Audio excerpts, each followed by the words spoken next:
Hello YouTube, this is Morgan, Airspeed Prime here at my next Teenage Mutant Ninja Turtles episode, not episode review, this is going to be a season review, overview type video.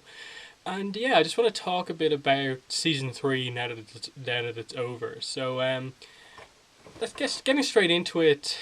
I think it's the worst of the three seasons we've got so far. I think that's a very fair point to say because it the season two finale I still think remains the best two episodes of the show so far. I think there's a lot of potential set up from the season three finale, but in general, season three as a contained 26 episode season was not particularly good.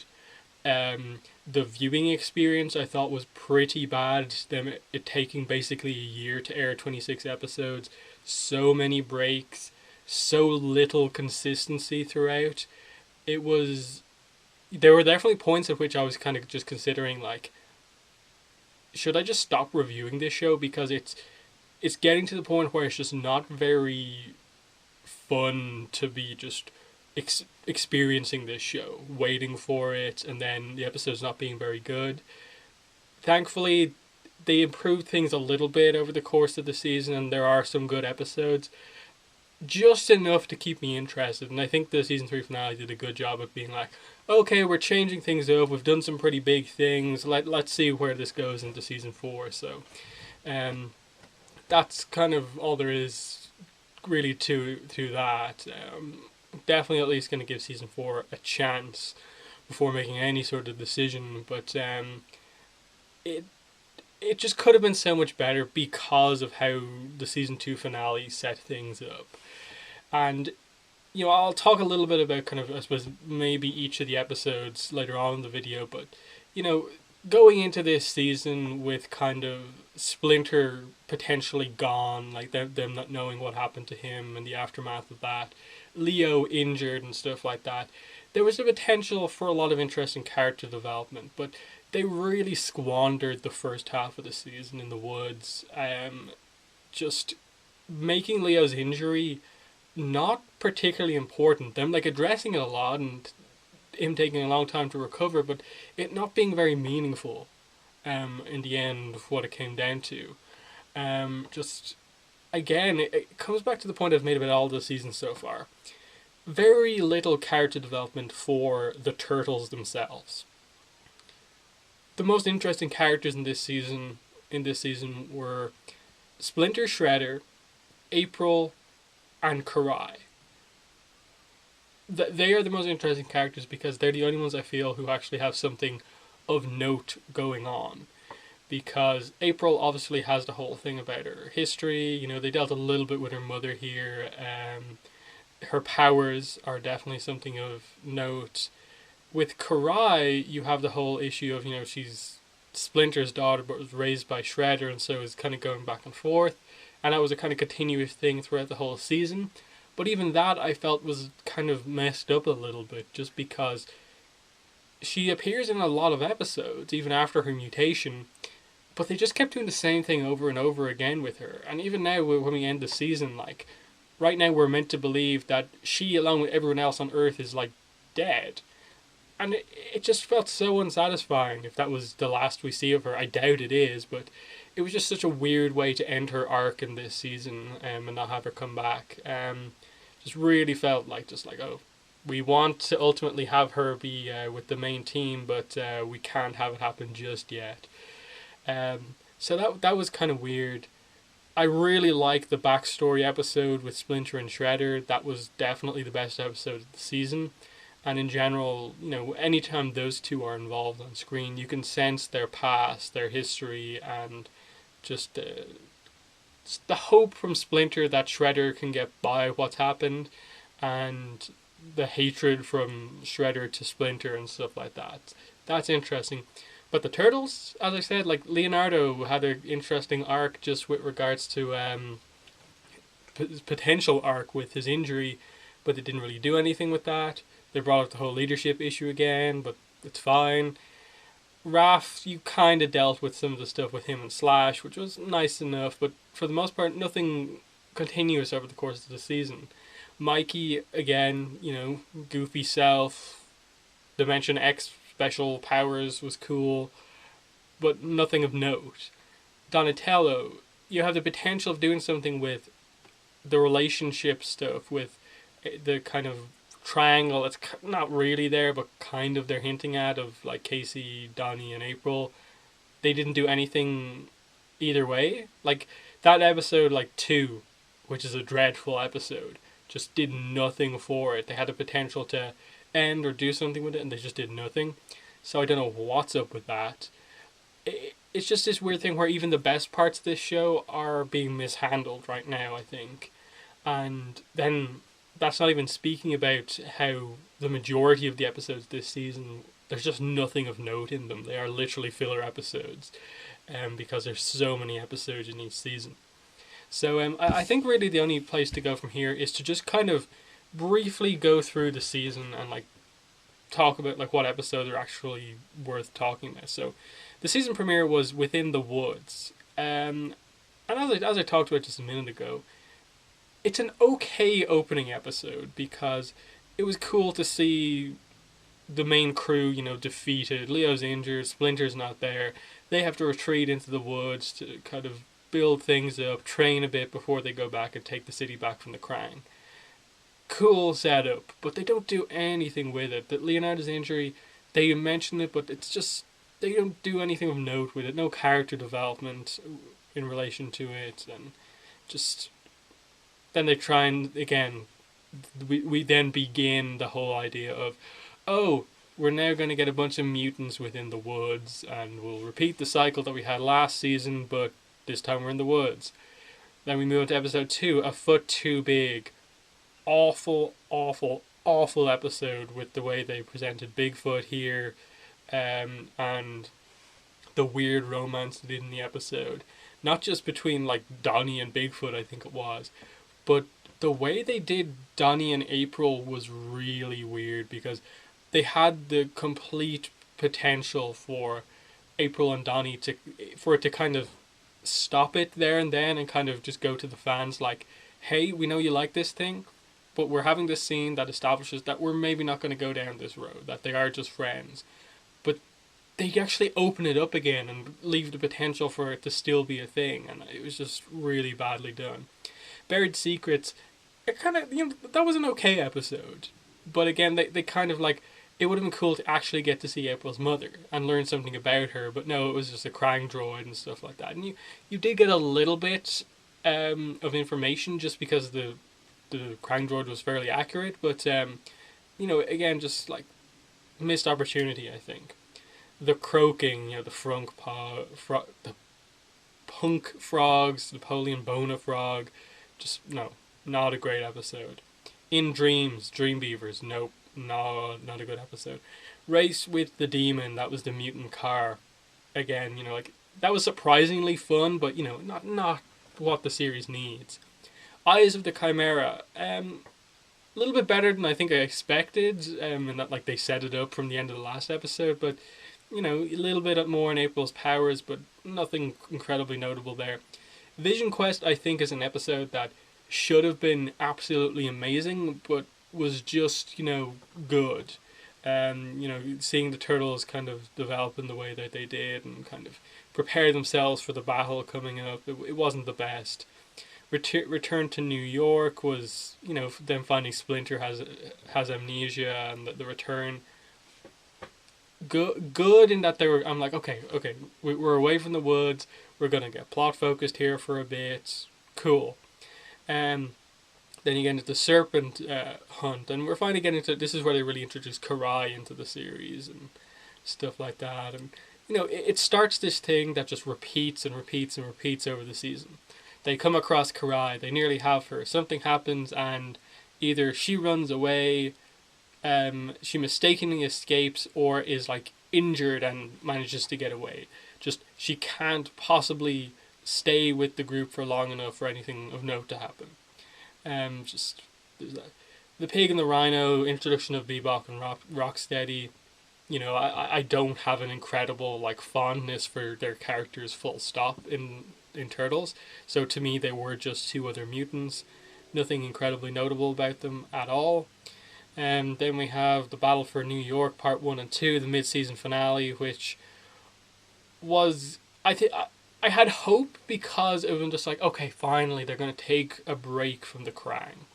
The Krang are not really that good of a villain because they played them up for comedy way too much, to the point where when you try to make them out as series finale villains, it doesn't work as well, because especially with what they did in the season 3 finale with them, Krang Prime and Subprime were just complete jokes. Like, I don't find them threatening at all anymore. Um, it was cool to get to see, Slash, Leatherhead, and stuff like that, the Mighty Mutanimals and stuff like that. But that was where we had the whole Leo and Slash leadership thing. I was just like, what are you doing here? Again, there were some nice moments. It was definitely a mid-season finale, and they had something of note happen, in that they took back the city. But not really amazing. Casey Jones versus the Underworld, we had the introduction of Hun, who, again, was a pretty big character in the 2003 show, but here was just another character. And I don't even remember seeing him in the last half of the season really all that much. The Noxious Avenger, the guy came back in the finale, they made a joke out of his weird mutant powers, but not a good episode. Clash of the Mutanimals, mind control again, bringing that plot back once again. Meet Mondo Gecko, a Mikey focused episode. Mondo Gecko was cool enough as a character, but nothing really notable. Just there's that. The Deadly Venom, Karai Brainwash, once again, the whole mind control serum coming back into play. And interesting enough, this was actually a pretty good episode, because we got the whole Splinter teaching Leonardo the kind of healing hands technique. That was a big moment. I felt that was pretty big, and they kind of did something with Leo in that episode and later on, but I still think that's potentially going to be a thing going forward. But I definitely like that power being introduced into the series. Turtles in Time, it's one of those weird episodes where it's just like, looking back on it now, I'm just like, this was actually a pretty cool, fun setup episode for what was going to be basically the best episode of the season. Finding out about this whole time travel thing, the Turtles are kind of heroes of legend through time travel means and stuff like that. The episode itself wasn't amazing, we got to see the Turtles in their weird kind of fantasy outfits again, but it was mainly just a setup to have them experience Splinter and Shredder's history, which leads into the tale of the yokai. Definitely the best episode of the season, because it had emotion, drama, character development, new information about these characters, two of the most interesting ones in the show, explaining their rivalry, really where it happened, explaining, why Shredder is so scarred, what happened to Karai's mother, and where the whole feud actually comes from. I thought it was a really good episode, and having the Turtles actually experience this, and through crazy time travel stuff, be the ones who kind of saved Splinter and kind of made it so that he survived, and so they would be mutated, save themselves. It was always meant to be that way. That was a pretty cool time travel thing for sure. Attack of the Mega Shredder, even though that was a fairly recent episode, I don't remember a massive amount about that episode at all, which I think says everything about that episode. The Creeping Doom. Donnie slowly losing his intelligence. I thought they'd do a lot more with that episode. It wasn't great. I think I said as much in my episode review. Then we're getting to the much more recent episodes. The Fourfold Trap. That was actually pretty good, from what I remember. It was a pretty good episode, seeing all the traps take place. Again, could have been better, but it was definitely one of the episodes that mark as like the higher quality episodes this season. Dinosaur Scene in Sewers, the episode is like, it's the only setup episode for the finale, which, given what happened in the finale, was kind of like such really low setup. They needed a few more episodes to lead up to Triceraton Invasion, Krang Return, but they did what they could. We got to see Zog set some stuff up that way, and as a kind of prologue to the finale, it worked very well. And then the finale itself, I thought was, as I talked about in my video earlier on in the week, I thought it was good. Not quite as strong as the last finale for season 2, but set up a lot of interesting things that I really hope that the series can actually go off. That you have the turtles in this position where, as far as they're aware, Splinter is dead. He's not just kind of missing and they've been forced to retreat. This has been, the whole planet Earth has been destroyed. They're the only survivors as far as they're aware. Splinter's gone, Karai's gone. They're in an awful position and they've just been taken away on this ship by this robot guy, and he says that they're going on an adventure and they don't really know what exactly it's for. It's to save the world apparently, but how are they going to do that? That's a really cool setup. I don't know exactly what they're going to do going forward, which I suppose is pretty cool in that it's a nice mystery setup going forward. In that, is it just going to be turtle stuff, or are we going to reveal that okay, the black hole thing didn't destroy the planet, it just sent it somewhere else, and are we actually going to get focus on the characters who are still on Earth? The main thing I'd complain about with that would be just so does this mean we're not going to get any Karai for a really long time because she was still on Earth and it's gone now, and that was the whole thing there? It just seemed kind of weird that they do that. That they'd have so much of this season in the second half in terms of the plot, focus on finding her, getting her back, and keeping her safe, and then she just isn't. She is mentioned in the finale, but is not important really. She's not important enough to be there, mention, or have characters specifically make massive mention to. I it's an interesting one for sure. I like that the Krang were basically even further defeated, because I really think that there's no need for them anymore to be characters in the show. Maybe have them return much later, but there's really no need for them for a good while. The Triceratons, I think, are a good kind of threat to have right now, and then they can introduce other species and have other stuff happen in space. But what I want going forward is what this season didn't give me, and that's character development for the turtles. I want to see some emotion from the turtles going forward. That, as far as they're aware, their master has been killed by the Shredder. The Shredder betrayed this temporary alliance that they had, and he led to the end of the world. He led to the end of the world basically and killed their master, putting that revenge ahead of the fate of the world. But at the same time, he was also on the planet and he's gone, so their kind of reason for revenge is kind of not there anymore, and so it's just going to be them dealing with their grief. So it's a kind of odd situation where, because they did something so big in basically taking the Earth out of play, they've taken away the potential for a lot of other stuff as well. But I hope they develop the turtles just based off what they're dealing with right now, that they become a bit more serious about things.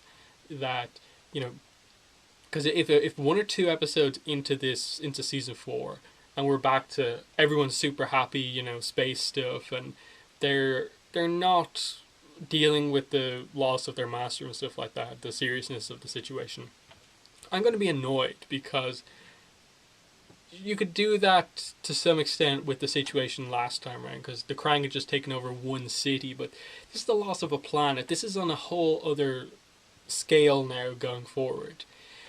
So I really hope they do what this season didn't do and develop on an interesting finale. This season was awful when it came to developing off a really good finale. Season 4, as far as I'm aware, is coming out sometime later next month.